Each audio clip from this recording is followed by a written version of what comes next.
أهلا بكم أعزائنا. اليوم راح نتكلم بهذا الفيديو عن ملفات جيفري أبستين. راح نعرف من هو جيفري أبستين وليش نزلت الوثائق وشنو علاقة إيلون ماسك الأمير أندرو وغيرهم من هاي الشخصيات بأبستين. أول شي راح نعرف من هو أبستين. أبستين هو اسمه اسمه جيفري إدوارد أبستين، رجل أعمال وملياردير أمريكي مرتكب الجرائم بحق الأطفال ومتسلسل متاجر بالبشر. اشتهر بداياته بنجاحه بمجال التمويل. أول شي بدأت مسيرته مدرس في مدرسة دالتون، بالرغم أنه ما كان عنده شهادة جامعية، وانفصل من المدرسة. بعدين دخل قطاع المصارف والتمويل واشتغل بمؤسسة بير ستيرنز بأدوار متعددة. بعدين أسس شركته الخاصة.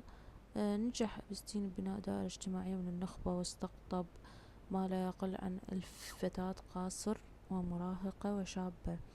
طبعا تعرضنا لعمليات اغتصاب متكررة وعنف جنسي على يده وشركائه.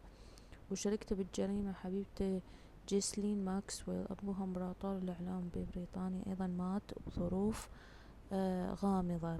كان يستدرج ضحاياه عن طريق موظفين هو مشغلهم عنده، يا إما يرغبهم بفلوس أو يعرض وظيفة عليهن أو يوعدهن إنه يخليهن يشتغلن موديل أو يستدرجهن بمنح دراسية، ووعدهن يحصلن على الشهادة بدون دراسة. هو كان يتاجر بيهن للنخبة.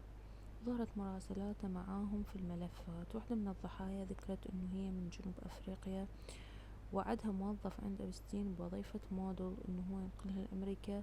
بعدين أبستين اعتدى عليها وتاجر بيها. أحد زبائن أبستين هو الأمير أندرو، اللي ظهر بالصورة مع أحد ضحايا أبستين اللي بعد قضية أبستين جرد من ألقابه. هنا يظهر الأمير أندرو ويا أحد ضحايا أبستين بملفات بأحد الفيديوهات المسجلة له.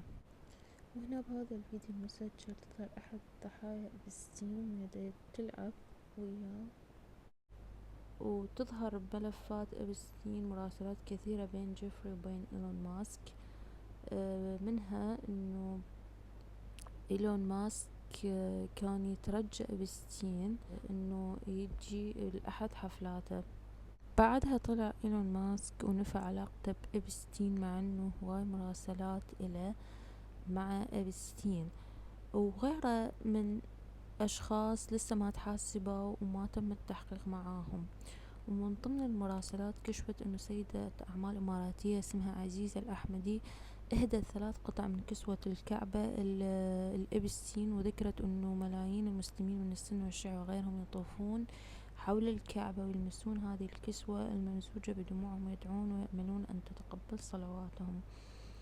هذه برسالتها لأبستين، في اعتقاد يقول أنه هاي يستخدموها الأمور المقدسة لتدنيسها بطقوس شيطانية، ما أدري الله أعلم.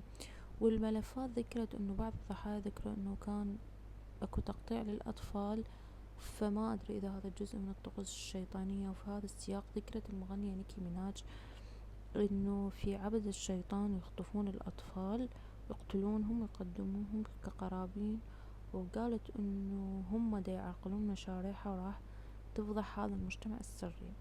من ضمن الضيوف على حفلات أبستين هو العالم ستيفن هوكنز، وأيضا من ضيوف أبستين بيل جيتس. كان الإيميل يطلب من أبستين أنه يعطيه مضادات حيوية أنه هو انصاب بمرض منقول جنسيا، لأنه كان على الجزيرة. فرد من أبستين يعطيه مضاد بدون علم زوجته، لأنه هو انصاب بمرض وهو على الجزيرة. وطلب أن يحذف المحادثة، وزوجته أيضا انصابت بهذا المرض وانفصلوا بعد ذلك. وذكرت الملفات أيضا أنه علاقة مع الموساد الإسرائيلي، واحتمال أنه كان يقدم خدمات للموساد وعلاقة عنده بالرئيس الإسرائيلي السابق يهود باراك. واحتمال كان يضغط على السياسيين ويبتزهم بالفيديوهات اللي عنده لأن هو مركب مئات الكاميرات في قصوره. بس ليش ما طلعت هالفيديوهات؟ لسه حد راح أعرض لكم كفيديو ظهر بيه بنات وما يرقصون بمكتبة، طبعا فيديوهات مغطية على الضحايا، هنا 2 ضحايا يرقصون. طبعا ملاحظة كل اللي بالفيديوهات هن بنات قواصر.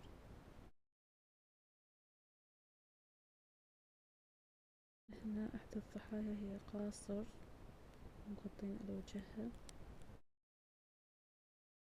هنا إحدى الضحايا ماتين تصور شقة.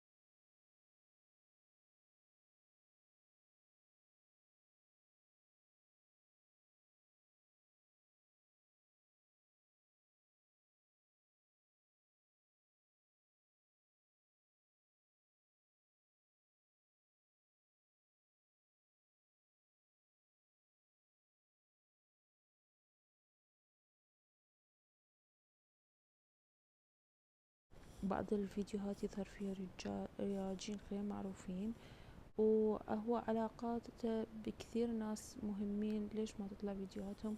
ما حد يدري. وليش بعض الأسماء اللي كانوا يعتدون على القاصرات من زمان بستين أسمائهم مخفية. بعدين أكو ذكر الأطفال سوريا بالملفات، وما أدري إذا أكو علاقة بين هذا الشي وبين الأطفال اللي اختفوا بسوريا وما حد يعرف عنهم، وهواي أمهات يدورون على أولادهم لحد الآن. وأيضا بالمراسلات تظهر معلومات عن الشرق الأوسط موجودة، إنه عنده علاقات تمتد لكل دول العالم، وعنده معلومات حصرية بالأحداث اللي تصير بالعالم، وكان يستخدم هذه المعلومات حتى يعزز من سلطته. وأخيرا كان انسجن في زنزانة، وإنه بعدين انتحر. وبالليلة اللي انتحر بيها حدثت أمور غريبة. تعطلت الكاميرات والحراس كانوا نايمين. وملاحظة بعد انه ابستين هو من طلب ينسجن وحده بالزنزانة، وادعى انه زميله اللي بالزنزانة حاول يقتله. وصارت امور غريبة قبل لا يموت، انه الكاميرات المراقبة كانت ما تشتغل والحراس كانوا نايمين. هل تعتقدون انه انقتل؟ وهل تعتقدون انه اكو احد مستفيد من قتله؟ وبس انتهى الفيديو لهذا اليوم. نشكر متابعتكم، نشوفكم فيديو ثاني.